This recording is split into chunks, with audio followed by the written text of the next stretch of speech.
On this episode of BevNerd, I'm trying a drink I got at an IKEA store. This is Dryck Paskmust, a Swedish festival drink right now. Hey to all you BevNerdians out there, welcome to another episode of BevNerd Video Podcast. This is episode 95 and I'm your host, Jason, the BevNerd Coleman. And if you're just tuning into this show for the first time, hey, how you doing?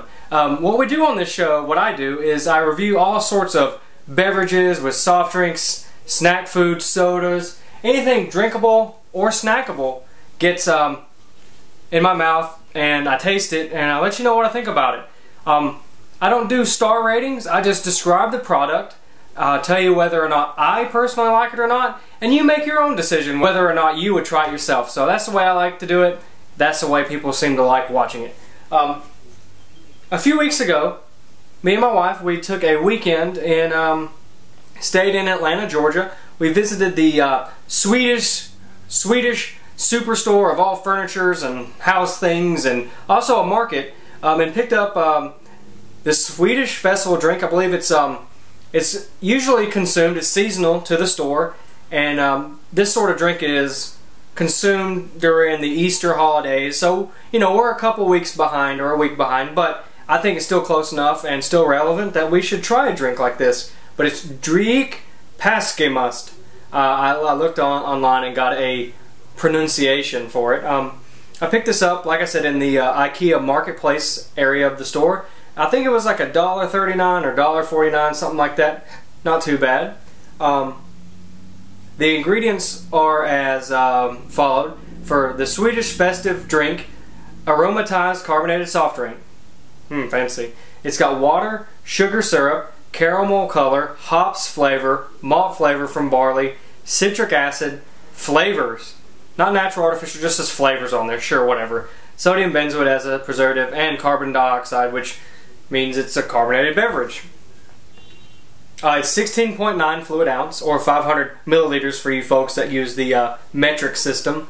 But yeah, I'm pretty excited about this. I have no idea what it is, or what it tastes like, or what it smells like. I haven't tried this yet, but just looking at the bottle, it has a very, very dark cola caramel color to it. The description on the website says this goes great with food, or you can just drink it by itself. I guess that's with anything. It's got 190 calories per bottle, 45 grams of sugar, and nothing else in it.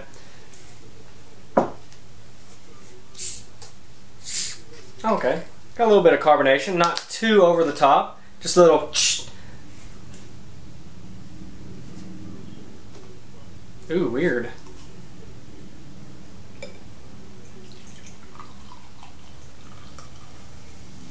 There's some fizzing action. It actually looked kind of light whenever I poured it in the cup. Didn't look too thick. It still retains that very dark, like, cola color, but much darker than like a Coke or a Pepsi. It smells so weird. It smells like maybe this is going to go into the JBEV versus craft beer region, but it kind of smells like a porter beer, but kind of sweet at the same time, and it's carbonated like a soda. I have no idea what this is going to taste like, and I'm really confused, I'm really intrigued, and I'm excited to try it, but I'm kind of scared at the same time.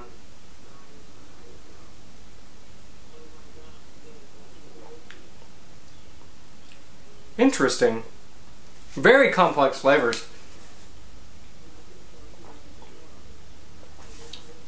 I can't say I've ever had anything quite like this. It's kind of got like attributes of like a cola, but you know, it's got a little bit of sweetness to it too. It's very, very lightly carbonated. The sugar syrup in it kind of makes a little syrupy tasting in the mouthfeel. I think this would go great with their Swedish meatballs and stuff. It's very weird. There's like tone.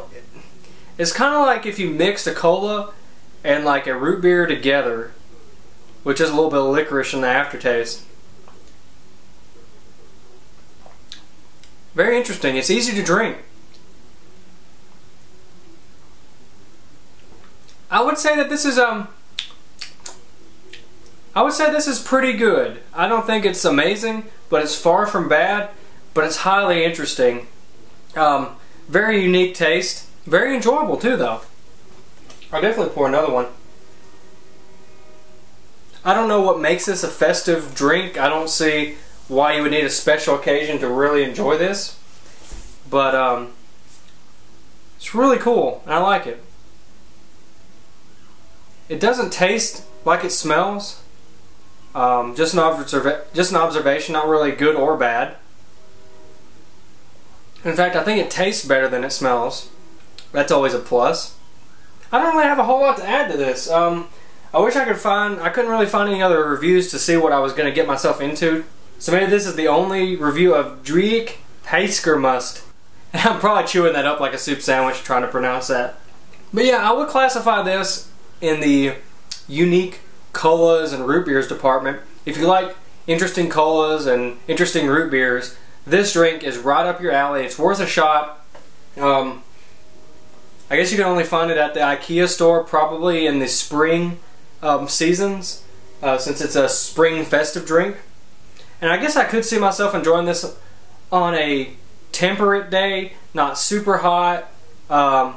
Just, you know, in the 70s would probably be a good day to enjoy this, because anything hotter than that you probably wouldn't even want a soda, and if you did you probably wouldn't want something dark and kind of heavy and kind of syrupy and filmy. You'd probably want to go non-carb on that. But anyways,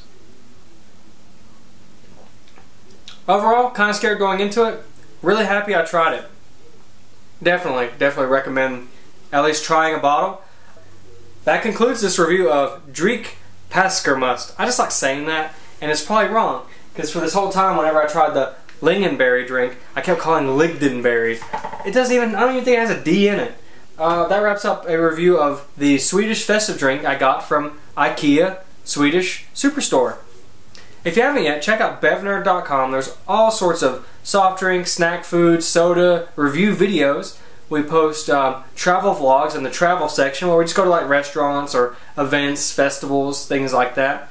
We've also added craft beer videos. If you hit the beer icon at the top, you'll see links to our new BevNerd.com show, J-Bev vs. Craft Beer, where Justice Smith pours all sorts of varieties of craft beer and his heart into a glass and review them and talk about them just for you. We're also on iTunes, and follow me on Twitter at BevNerd, Facebook.com/BevNerd, and we're coming to a town that could possibly be near you.